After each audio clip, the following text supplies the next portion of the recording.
guys, nag-crave ako sa pinakbet. Kaya magluluto ako ngayon ng pakbet. Kaya lang, hindi ko napansin. Ang nabili ko palang baboy sa grocery nung isang kahapon ay bacon. Kaya ayan, hiniwa ko ng maliliit. Try ko na yan ang gamitin ko sa hog sa pakbet. Tingnan natin kung anong kakalabasan. Sinusundan ko lang yung kay Chef Tatong na pakbet.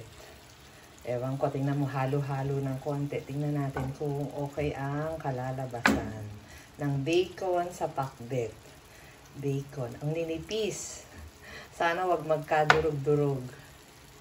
Parang ang sarap yung bagoong-bagoong na may gulay-gulay. Kaya gagawa ako ngayon ng pakbet. Yung recipe ni Chef Tatong. Yun yung lagi kong ginagawa eh.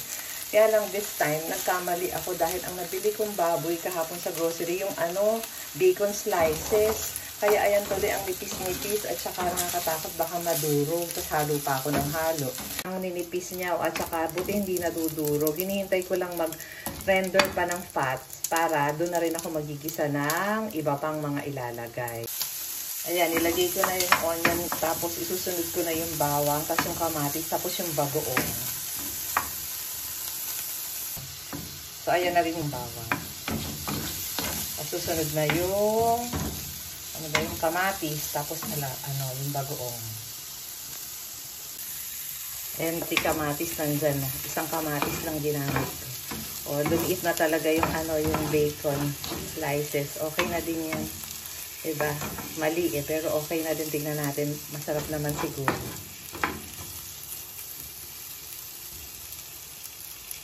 Itong bagoong lang na to ang ilalagay ko. Wala ako nung kagaya ng totoong bagoong, yung kagaya ng sa mga Ilocano, yung masarap na bagoong talaga. Pero okay din naman to. Ayan, ako na siya ng bagoong, halu-haluin ko lang. Halu-haluin. Tapos may ilalagay ko na yung mga gulay. Tapos titimplahan mo na lang mamaya. Kasi ako minsan naglalagay ako ng sugar na konti. Ewan ko, basta nasarapan ako. Meron akong style na gano'n ang gusto ko. Yung panlasa namin is parang yun ang gusto. Hayaan ko muna siya. Ang bango, super.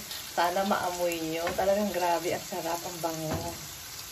Ang lalagay kong gulay dito, yung nabibili lang sa grocery na nakapack na, yung nakahiwa na, yung halimbawa yung talong, yung yung squash, tapos sitaw, tapos okra, and konting ampalaya. Yung naka-ready na siya. Ganun, parang di na ako hiwa-hiwa pa. So, una ko nilagay sitaw, kalabasa, saka konting ampalaya. Kasi ayoko naman ng ampalaya sa pakbet. Pero kasama siya dun sa pack, kaya nilagay ko rin siya. Ayan, halo-halo muna ng konti. Yung ibang gulay, yung mas madaling maluto, mamayang konti ko ilalagay. Mamaya ko siya ihahalo. Ilang minutes lang muna natin ilutuin niya. Tapos ihalo na natin ang kulang ko na lang yung talong and wala na pala. Talong at okra pala. Yun ang isusunod ko. O, diba? Ang sarap. Yung yung bacon slices, parang tingnan mo halos lumiit na lang todo. Buti lang pala nilagay ko na lahat. Akala ko kanina ang dami-dami. Hindi pala. Tama lang. Tinakpan ko muna sandali. Tinakpan ko muna ng konti lang. Sandali lang. Ang bango. Pakbet with bacon slices.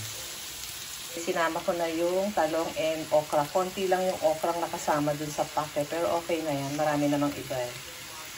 Halu-haluin ko ng konti lang. Bawal masyadong halo kasi baka madurog. Nilalagyan ko pala ng konting water. Kasi gusto namin yung medyo masabaw na pakbet. Yung parang masarap sa kanin. Pero konti lang, tansya-tansya lang. At saka konting sugar mamaya lalagyan ko kasi gano'n yung gusto namin na lasa. Sintayin ko lang siyang mag-simmer. Takpan ko muna. Tapos, ready na. Kainin. Yay! Naglagay ako ng konting sugar. Konting-konti lang. Tinikman ko na yung sabaw niya. Ang sarap. Na-miss na maalat-alat. Kaya perfect na perfect lang sa panlasa namin. Hindi na ako naglagay ng sili kasi nakalimutan ko bumili ng sili. Pero pwede niyong lagyan kung gusto niyo. Ayan ha, thank you very much for watching. Hindi ko na siya ihahain kasi tinatamad ako mag-table setup at aalis din kasi kami. Kaya ayan, at least nakita nyo ang aking pakbet with bacon slices. Thank you very much guys for watching. Ito ang very first ko na nagluto na vlog. Bigla ko lang naisipan.